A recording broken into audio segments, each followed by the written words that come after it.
Okay, I want you to imagine a place that feels like it's straight out of a legend. Picture this, a perfect, crystal-clear lake high up in the Himalayas, completely surrounded by 7 towering snow-covered peaks. Well, that place is real. It's called Hemkund Sahib, and its story is absolutely incredible. So let's get right into it. First things first, let's just wrap our heads around this number. 15,197 feet. That's the altitude we're talking about here.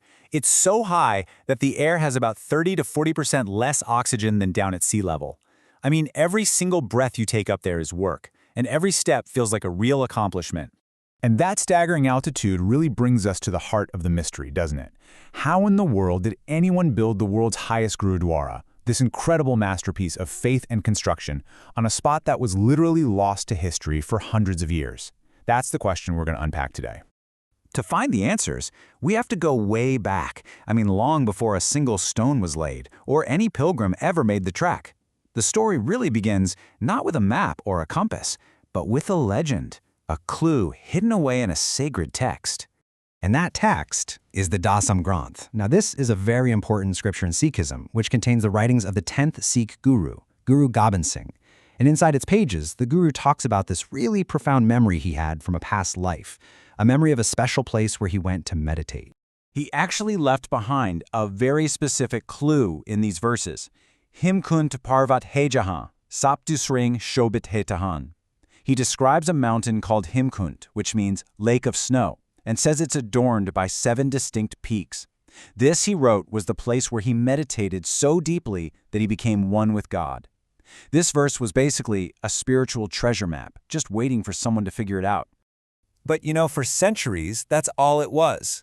Just a beautiful description in a book. The actual physical location was a complete mystery, and finding it, well, that was going to take a bit of everything. Deep scholarly work, unwavering faith, and just plain old-fashioned grit. And this search took a really, really long time. You see, after the Guru's time in the early 1700s, the place was pretty much lost to the world for almost 200 years. It was only in the late 1800s that the first clues started to surface, and it wasn't until the 1930s that the site was finally, definitively found. Now, the rediscovery wasn't the work of just one person. It was more like a relay race of faith that spanned decades. It started with a scholar, Sapt Sring, who was the first to connect the Guru's ancient description to this particular region of the Himalayas.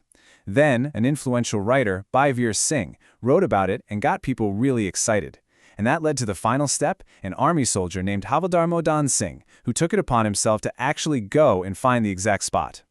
And let me tell you, this search was anything but easy. The first scholar, Sapt Sring, couldn't provide enough proof, so many people didn't believe him. Another devotee tried and failed, and Havildar Modan Singh himself? Wow. He spent ages searching, at one point even living inside the trunk of a hollowed-out tree for shelter. The story goes that just when he was about to give up, he offered this deeply emotional prayer for a sign. And soon after, he had a vision that led him to a specific rock by the lake, confirming this was the place.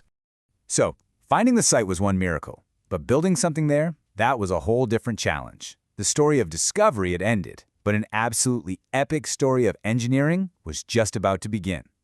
Right after the discovery, the first shrine they built was incredibly simple. Havildar Modan Singh and some local helpers put up a small 10 by 10 foot room to mark the sacred spot.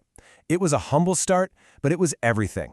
From that tiny seed, the vision grew into the magnificent 110 by 110 foot Gurudwara that stands there today. And the journey from that little room to the final masterpiece, well, it was a long one. The main construction, which was led by Major General Harkarat Singh from the Indian Army, took an unbelievable 24 years to finish, from 1968 all the way to 1993. 24 years.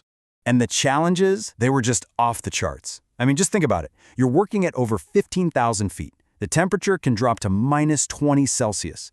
You only have a few months to work each year before the snow makes everything impossible. And here's the kicker. There were no roads for trucks or cranes.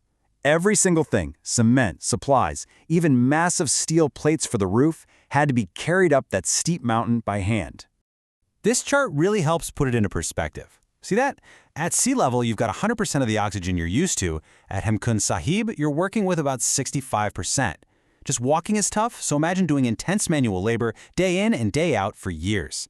This wasn't just building something, it was an act of pure human endurance. And the building they created is just filled with meaning. Its unique star shape is a direct reflection of the 7 peaks that surround it. It has 5 doors, which is a classic feature in Sikh architecture that says everyone, no matter your faith or where you come from, is welcome here. And that special steel roof, it's not just for looks, it's an engineering feat designed to handle the crushing weight of all that winter snow. And what makes this place even more special, truly, is the spirit of harmony you find there.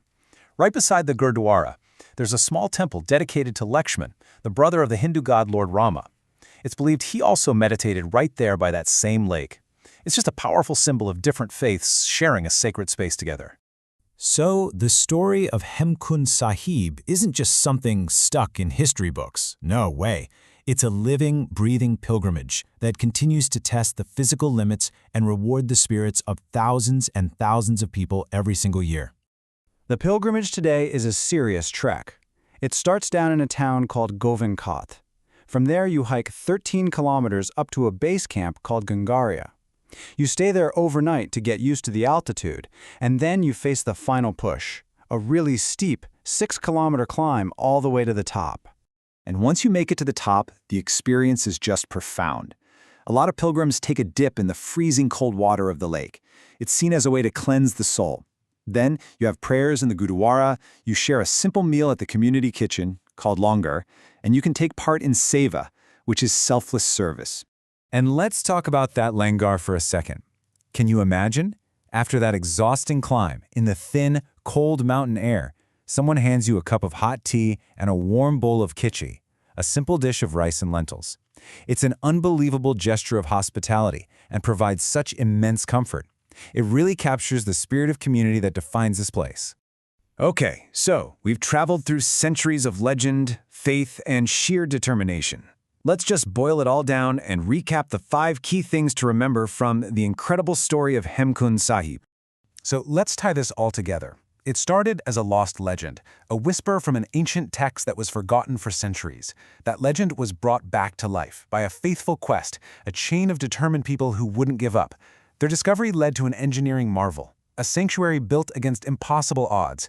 The result is a place whose very architecture is symbolic of its spiritual mission. And today, it continues as a living pilgrimage, a powerful test of faith and endurance for everyone who makes the journey.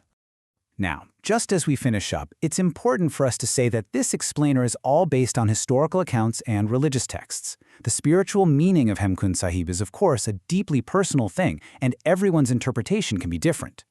And that really leaves us with one final big thought to ponder. The story of Hemkund Sahib, from a forgotten line of text to a breathtaking monument at over 15,000 feet, is just an unbelievable saga of what belief can do. It really makes you ask, doesn't it? What is the limit of human determination when it's driven by faith?